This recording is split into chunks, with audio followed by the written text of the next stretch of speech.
Yo, what it do, YouTube? It's your boy, Big Meech. Filling in for my man Taco Montana, the TacoMontanaTV show. You did. I got a very important guest in the house today. Want to let the world know who you are. Introduce yourself, man. So my real name is Rick Jarvis, but a lot of people know me as The Pinnakal from my artist days and also just doing what I do as far as behind the scenes. Yeah, man. So, you out of the DMV area, man, especially the D-Dot, let us know what it was like coming up during your era, during the young man, and what schools you attended to. So I grew up in the 80s and 90s. Went to Whittier, Paul, and then for high school, I thought I was going to make the NBA. Right. As you can see, like my mother pushed 6 foot, but I was supposed to get it, but I didn't. I'm the only one in my family that ain't get the 6 foot of jeans. So I went to a school called Paint Branch, thinking I was going to go pro. Right. Because at the time they had essentially a powerhouse. No, they did. I remember. Yeah, Paint Branch. I ain't make it, and I flunked off the team. So it was like. Because when I got there, Donnell Dockett was there, and he was right. best athlete in that genre. The funny thing is, if you look at him today, he looked exactly like that when I first met him. You first met him, exactly. This nigga was like 6'3", 250 pounds. You're right, because I remember when we played him, I played AAU, you know what I mean? We ran into him, man. I was like, God damn, these boys out here playing, man. And the basketball team had a lot of people on it that did well, you know what I'm saying? Yeah, definitely. I remember, man. I definitely remember. So, what did DC look like to you back then, man? You was running around here, man. So when I was a kid, I was kind of happy-go-lucky. The best way to put it. Yeah. Because I didn't really realize how we normalized a lot of things. Because where I grew up, to be exact, was 17th and Douglas. Okay. So it's across the street. At the time, it was a field. Now they got houses and all that there. But at the time, it was across the street from Montana Terrace. Right. But and my grandma was young. We wasn't allowed on the other side of the street. Yeah. Because and I didn't even think nothing of it. And then you had to be in the house by a certain time. You wasn't allowed to look out the window at night. And we didn't even think about it. And then looking back, it's like, dang, that joint was really crazy. Because at the time, DC, it was the murder cap and all that. But I really didn't notice it because when you grow up with people, you know who outside, and you don't even think that you know these people. You know what I'm saying? They're your kids, so you're not looking at them the way an outsider would. And then in high school, going to Silver Spring, I was met with extreme racism. Okay. So a lot of people was like, man, you got it made out there. And I'm like, nah, I came back. And they're like, why would you come back? And I'm like, bruh, there's two racists out this joint. But at Paint Branch, it wasn't like that. It was just in the neighborhoods because the white kids didn't go to school with us. Paint Branch was mostly black. It was all Jamaican. Right. You know what I'm saying? Right. Everybody from Castle Boulevard was in there, which was 100% Jamaicans. But it was so racist on the outside neighborhoods and the police and all that, I was like, it's not even worth it. I'd rather just stay where I'm at because, you know what I'm saying? Like, you see the culture shock out there, but it's still at the same time, it was like the same thing. And then I'm like, I just normalized a lot of things. Yeah. And so, and then also, I was always busy as a kid because, I played ball. And then my mother, my grandmother, my father, my grandfather, they always had us just involved in things. Right, correct. You know what I'm saying? So I didn't really have much idle time to really, get into trouble and all that. Plus, like, my people's weren't going like that. Like, you get into trouble, that's your ass. So let me ask you this. So did you ever get to the stage where you got involved with the underworld, you know what I mean? No, because I grew up with them. So I never really felt the need to. And on top of that, like, I have some relatives so let me explain this before I go into this. Okay. My father's side of the family is with, like, I guess, like the bougie side. Yeah. Those are the Jarvises. Those are the ones that they was all successful. Okay. And then my mother's side was like a mix. So I had some uncles that was like outside, some cousins that was outside. So you really didn't have to. I didn't really try to blend in to be something I wasn't. But you know, at a certain age, you do start like, because you're around, you might try, but like, want everybody to take that serious anyway, and I didn't really put too much effort into it because I was more focused on trying to make the NBA, and then I started rapping when I was 9 years old, so I was doing both, so it really wasn't too much for me to get into. And then when I got older and got with talking to them, I'm like, man, I really, like, that's above my level, so that's what I'm used to seeing. Right. And so I'm like, I had really wasn't trying to do nothing. So let me ask you this: how old? Because I heard you mention the music. How old were you when you discovered that you had that musical talent? 9 years old. 9. Okay. Okay. So I'm born in the '80s. So I was raised off of Ice Cube and all them. Right. That's because when I was coming of age, that's when they was on top. And I'm the youngest in my family, so I didn't go through, you know, a lot of kids now, like they listening to like kid songs and stuff like that. Yeah. I'm the youngest, and it's the 80s, so when you the youngest in the 80s, you don't have no say in what's on TV. You watching what everybody else watches. I'm watching with my older cousin and watching, because 3 of my cousins was raised like brothers. Right. So if whatever my cousin Emmanuel did, I call him my big brother. Whatever he did, we all did. You know what I'm saying? So he was much older, so I was listening to rap music and rapping, and of course the modern R&B, all that from jump. And then when Ice Cube was my very first favorite rapper. Right. And a lot of us, right? Yeah. A lot of us, he was giving them stories to us with that substance too. It was gangster, but it had substance too. Yeah. I had all the shirts, all the little Ice Cube shirts. You know, they had like those shirts back in the day. I had them, and I started rapping like him. But then I got my name from LL Cool J. Okay. Because of the song I'm Bad. There's a part where he say, I'm the pinnacle, that means I'm reigning supreme. And I took that. Notorious. Like a jellyfish. So I took that as my name, the pinnacle. That's right, that's what I'm talking about. And then I looked it up in the dictionary. I used to read the dictionary to write my music because I was on my, I used to want to be ahead. I used to want to be the best rapper last. So I had to read the dictionary and then put all big words in my raps out of context, because you know, you read the definition, but you don't know how to put it in context yet. So I'm like, we using the words though. Yeah. Encyclopedias, dictionaries, the sources, everything. Trying to come up with it, you know what I mean? But Q, man, shout out to Q, man. He raised a lot of us. Man, he helped play the part, you know what I mean? He helped raise a lot of us, man. Facts, man. But tell the world, man, me included, how you and Taco Montana, man, how you met Taco, man? So I was heavy in the rapping, and I ain't had no team. Like I was always used to just, like the only team I had growing up was, when I'm still close with to this day, my man Godfather. Jonas was, I was 15 years old when he was bullying me the first day he met me. Because he looked at my math class and was like, what the hell is kind of math you in? Because I know now, I was in the class with the dummies. And when I say dummies, not like, you know, I'm saying dummies like everybody that was crashing out getting F's. There's people from 9th to 11th grade in that class. That's what it's called maths. So that's how me and him met. He was always like my very first producer and all that. Because he was always playing the keys. I played the keys too, but he was 10 times better than me. And it was just me, him, and then my man Los, God bless the dead. God bless. And then at the time, but as far as rapping, it was just me. And I didn't have no manager at the time. I didn't have no team, nothing. And I was rapping up 12th Street. We used to rap. We used to go up Johnny K's. Johnny K's. Shout out to Johnny K's, man. Bad people don't remember that. We used to be up there too, but now working too. You did? And so I already knew who Taco was because of the neighborhood. So, you know, as a kid, it's almost like a Bronx tale when you're a little kid. You see the older dudes over there, and they doing what they do. And we over here, we just little dusty kids. And I always knew who he was, but, you know, they was much older than me. So then, I'm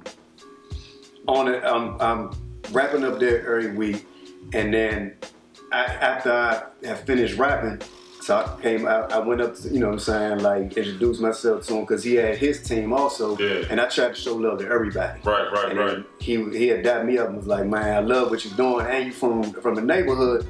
And he was like, man, you need a team, man. You need to get down with us, because at the time he had Montana Records. And he was like, you from around the way, and I like your music, and you need a team. He kept on saying that you need a team, you need a team, because I see you up here every week by yourself. You need a team, and then literally from that day forward, locked in, and I was a kid back then, and now I'm grown, you know what I'm saying? That's like right. old, retired, grown. That's right. And we've been locked in ever since. So that explains the relationship. It was genuine right there. It was genuine, man. And another thing I want you to touch on and let them people know on YouTube world, your relationship, you and Taco's relationship as far as the clandestine hustling.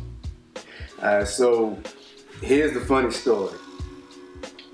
He was my very first manager as a kid when I'm rapping. We had DCGs, and with me, Face, Delay. Shout out to all the boys. That's right. Tamika. Salute. Yeah, Einstein, Little Matrix.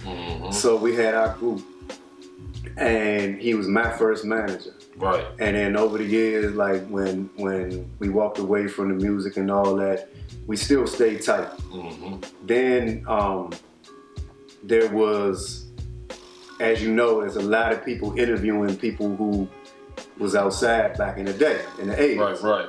So then people was coming out of DC telling stories and telling their stories, and then Top Name came out.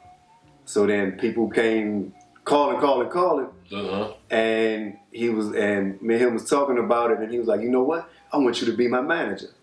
So then, and I was like, it would be my honor. So then we started doing that, and we wanted to write the book. We had an author. That person took the money, ran off. We had another author. They started, took the money, ran off, and then he was like, look here. He was like, you're gonna have to put that communications degree to work and go ahead and write this book, man. Right. Because we ain't paying nobody else. I ain't gonna cut you. I want you to stay right there. Continue, right? I ain't gonna cut you off because, like you said, you got their business and the president got the money, took the money, ran off. We all done been there. Man. You know what I'm saying? I had it happen. That's when we was young, doing the music and everything. But we all done been there, man. It's a part of it, man. It is what it is. I already knew a lot of the story. Okay. Like, of course, he had to fill me in with certain things. But over the years, he done told me a lot of these stories that, you know what I'm saying, that I already knew, and I don't forget nothing. Yeah. And plus, like, in the relationship we had, like a big brother type figure. So, like, it was a lot of years just schooling me. And then when he was schooled, he'd give you like the story as to what, you know what I'm saying, what he'd been through. So I already knew the stories, and yeah, so I just, you know, put it in the book. And then where I got, how I tried to structure the book was, I didn't want to do no fluff. I wanted to tell the story like what happened, you know what I'm saying, just get straight to it. Not a whole bunch of fluff to make the book like 3 million pages. I just wanted to tell the story. So you and Taco combined and y'all collaborated with this book. So you're like a ghostwriter, right? Yeah. Okay. All right. So and where I drew some of the inspiration from was You God from Wu-Tang Clan. Shout out to you guys. Shout out to the guy, man. And his book it's a very good book, and I like how they structured it. Like how he just basically he got to it. He ain't hold nothing back, and just the way the book does, it was a page turner. Okay. And I wanted to do the same thing. The way it's like not a bunch of things, like, cause I read some books and they kind of just dance around everything before they finally tell you what happened, and it makes, to me as a reader, it make me lose interest. So I wanted to write it where nobody would lose interest, because we get straight to it, and it's like just keeping you in, where it's just telling what happened and not no fluff, not go out of my way to be controversial. Just tell the story, what happened, and that's that. And yeah. Okay. So you're a musician, you're a journalist, and you're a mentor. Yeah. So can you give me a little bit about the mentorship and what you do for with the youth? What's going on? So basically, how that came about, I was in college. I went to Bowie State University. Bowie State.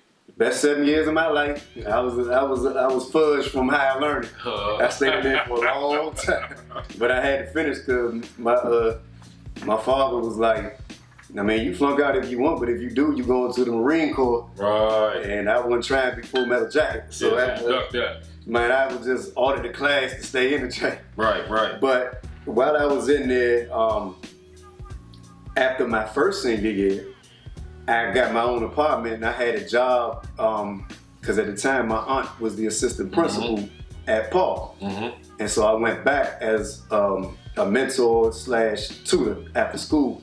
I mean, a tutor after school, and I didn't think that I would like it. I just did it as a job at first, but then after the first 3 weeks, I actually enjoyed working with kids. Yeah, it was fun. Like, and then on top of that, like the bonds and relationships you build, like once you, like if you really care about the work, care about the kids, and then you just kind of just fall into it. And then after I graduated, they hired me on full time as a teacher's aide, and then I became a teacher. Right, right. And then after that, I left them and started working somewhere else where I was a full-time mentor, but it was for kids that basically like behavioral health, like they've been through something.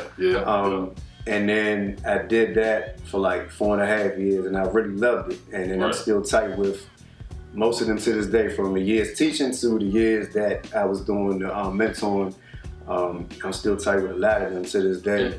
And you just kind of fall into it. And plus, if you're genuine with them, like, and I already had a lot of wisdom given by people like Taco, and then like a lot of people that I had around me, and then of course my father. Like me and my father was like this. That's right. So my father would always like give you the game. Like everybody respect my father. You know what I'm saying? That's right. That's right. God bless the dead. And he and so like I just try to just give back that way, but also genuine, not talk down to them, because a lot of times people forget what it was like to when you was 15. And you ain't want nobody just always lecturing. You it's just like, man, just talk to me real.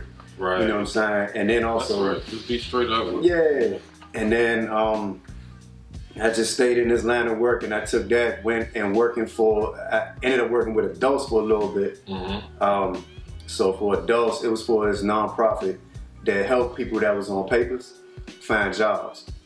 And the place would pay them to work like highway maintenance, things like that, while they was trying to find them jobs. And I was their job coach, and I would do their resumes, and then help them like just do whatever, and then help them get job placements, things like that. And then I left there. That's when I did that when I was out of town for a little while. Came back to DC and working with families at my office table for a little bit. Yeah, I remember I did that as a youth too. Office table.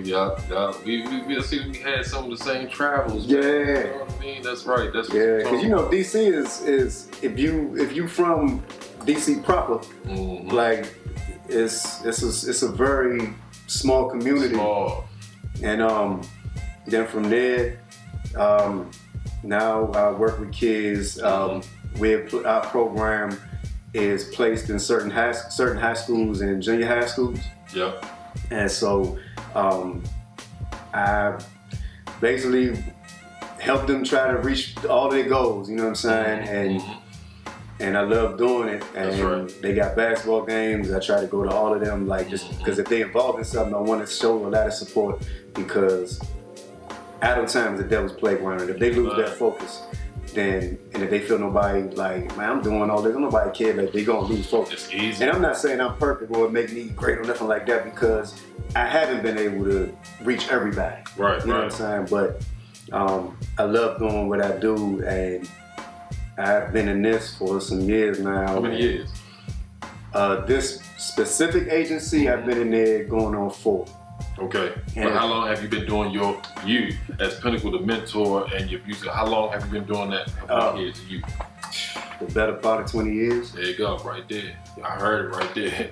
20 years he done took out of his own life to dedicate to helping the youth. And not just youth, neither. He helped other people's, it don't matter how many age, but his aim is the youth. But he here to help any and all. Shout out to Pinnakal. How can they give them your information, man? How can they meet you social media wise and everything if they need someone to talk to, converse with, or you know, in their time of need or whatever? If they just need some of that advice, how can they reach Pinnakal? So my social media is, of course I spelled Pinnakal wrong because it was different companies already had it. So it's at The Pinnakal, which is ThePinnakal. That's on Instagram. You can reach me there. Email me, thepinnakal@gmail. And yeah, so I did that, did music, and that's another way to try to talk to the youth. Like I did the music thing, was involved in the music business heavily. And at one point, everybody knew me as the hardest working man in the district. That's why it sounded like it to me, bro. It sounded like to me, it sounded like you ain't let up. You know what I mean? You said you had plan A, B, C, and it sounded like you had D. So however it lined up, it seemed like you was just at it all the time, and you took like 20 years, bro. Come on, out of your privacy, your life, to do these things. You get what I'm saying? So you don't feel like work. Like, because if you love doing, like they say, if you love doing what you do, it's not work. It's like, not work. I love doing it, and it's fun to me because we have a lot of good times. There's some tragic times. There's some times we're stressed, but most of the time we have a real good time. And then like we took the kids to the studio before. And, that's right. So how they rap now versus how I was rapping, bro, there's two different worlds. And so when they listen to mine, they was like, man, that's that old rap. So, and but I always put them on and they're like how we was doing, because now it's also different, like trying to explain the music industry because it's not the same anymore. Because when I was doing it, like we had Montana Records, you know what I'm saying? So we had the record label, we was on that. Then from there, after like that disbanded, Talk walked away from the jump for very good reasons. Like I'm gonna let him tell that story because that's a whole story within itself about how the music industry is. And I was my man LJ from Backyard Band. He had a joint called Doghouse. Shout out LJ. And it was me and my brother. He go by Blizzy Bamboo now. But he from Runaway too. He from 12th Street. Like that's like my my brother. And we was on there together, and we did Doghouse for. Like we still Doghouse family. That's for like, you know what I'm saying? That's me, him, don't stop. Wincy, like we was all on there. And and then from there I went to California trying to get on. And me and my man Vince, Invincible Beats. So he got signed to Atlantic, and he produced I Like It Like That for Cardi B. Okay. But shout out to Vince, man. Invincible, man. And he had a record deal for a long time before that came out. So it goes to show the record deal ain't the end all be all, especially dealing with Atlantic because they had like 3 billion people signed.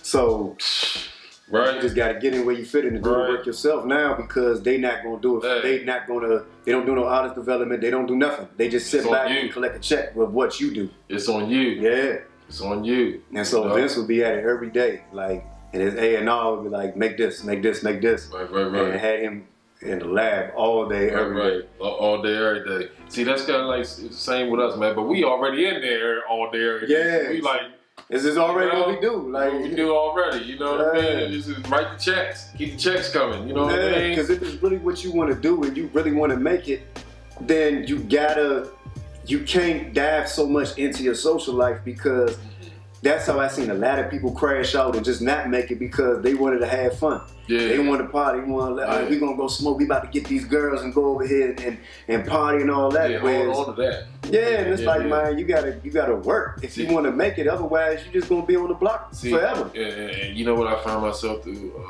my transition. I'm still in my transitional year. You get what I mean? Yep. But through that period, I found myself getting more and more lonely. Yeah. I got associates, and I got people, just a couple I can reach out to. You know, I can reach out to you, but you know what I mean. Yeah. It's like far as you chasing your goal, your success, and what you set out to do, what you want to be. I found myself getting more lonelier. You get what I mean? And that's not a bad thing. It's just that I'm within myself right now. I'm really within myself, and I'm doing what I got to do to reach that pinnacle. Yeah. You get it?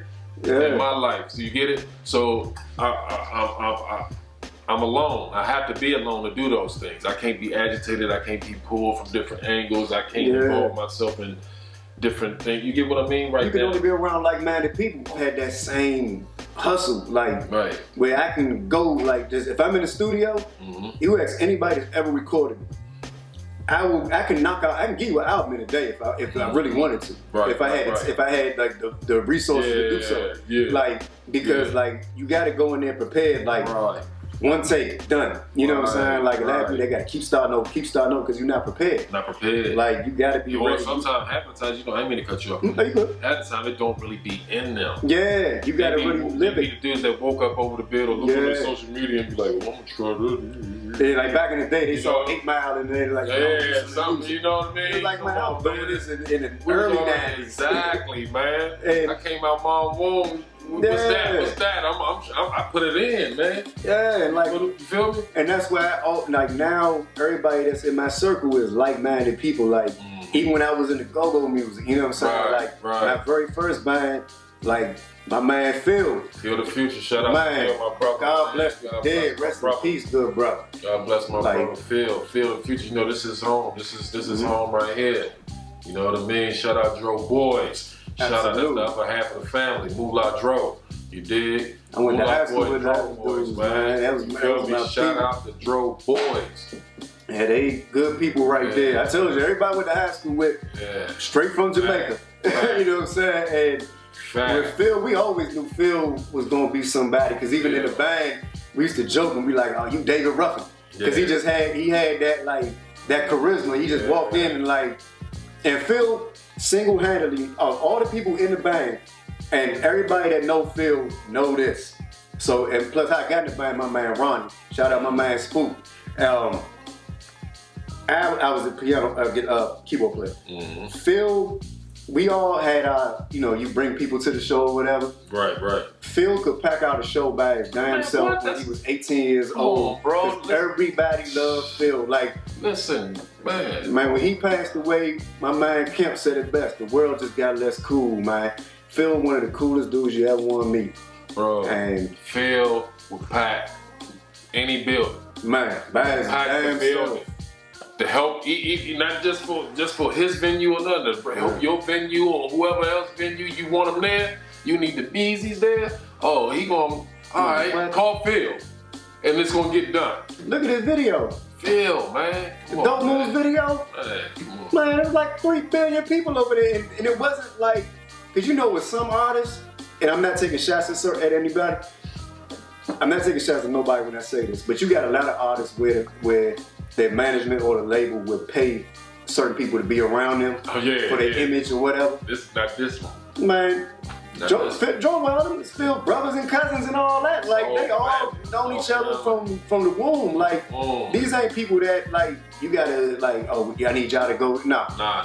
And see that same, and it's crazy you brought up the first video, Stupid Dope Moves. That same crowd that you seen in that video was gonna be the same crowd, if not bigger, everywhere you attended. Yeah. Everywhere they always been followed it. They always been there. That's all this same box, man, all his family. And his family. Wherever they went. His family deep. You talking about 29 brothers and sisters, man. What? Shout out to the Emperor himself, man, Freddie Dredd. Yeah. Man. Shout out to him, man. 29 brothers and sisters, bro. You did? Yeah, for sure. So we had that band back in the day. It was called High Gravity Band. Then from there, there's different bands. And then my man Neil, who's part of CCB. Right. We had a real good band at one point. It was like an all-star team. Yeah. So it was me, Neil, J.R.'s, we were UCB, Vince came out of YBI. Okay. J-Ro, all in, Willie, who did with Essence. Shout out to the mob. What's the name? Worked with Jody Poe with TCB. My man Nate, Donnie. I'm trying to remember everybody that we worked in that band, because it was like an all-star team. Shekinah, one of the greatest voices you would ever want to hear. And that band, we didn't make it. But that band has so much promise, and that was when I was on the mic. And I was still finding myself as an artist, because my image was I was too unpolished at the time as far as my image.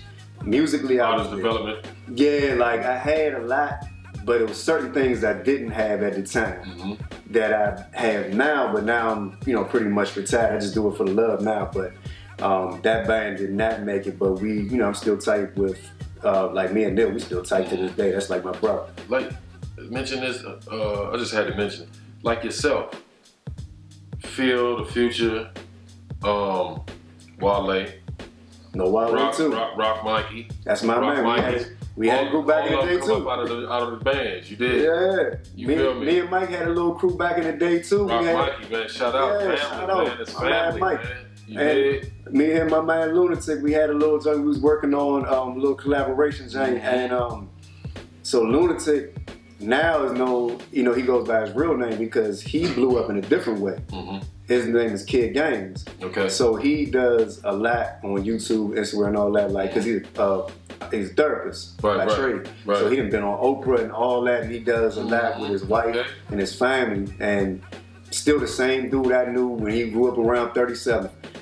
Always been a good dude. That's right. And it has not changed whatsoever. Always been a good dude. That's right. I know the one thing Taco like to do, man. He had TacoMontanaTV, man. He liked to access, the people that come on to the show, the guests, to say something positive, and if they can share something with the youth, man. If you got something for them, let them know. The one thing I try to tell all the kids I work with is your youth is temporary. Don't ruin your life before it starts, because there's so much that you can do.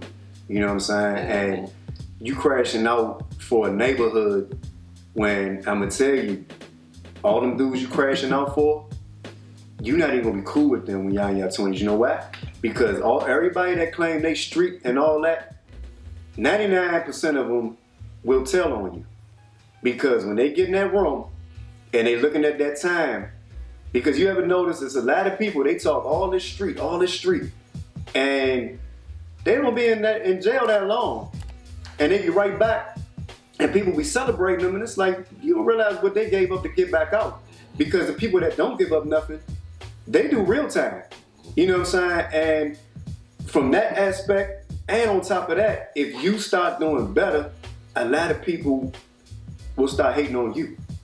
And so I say all that to say is focus on the bigger picture. I know a lot of people, because of the situations that a lot of us have came up in, you live for the day because you don't know if tomorrow you won't be promised.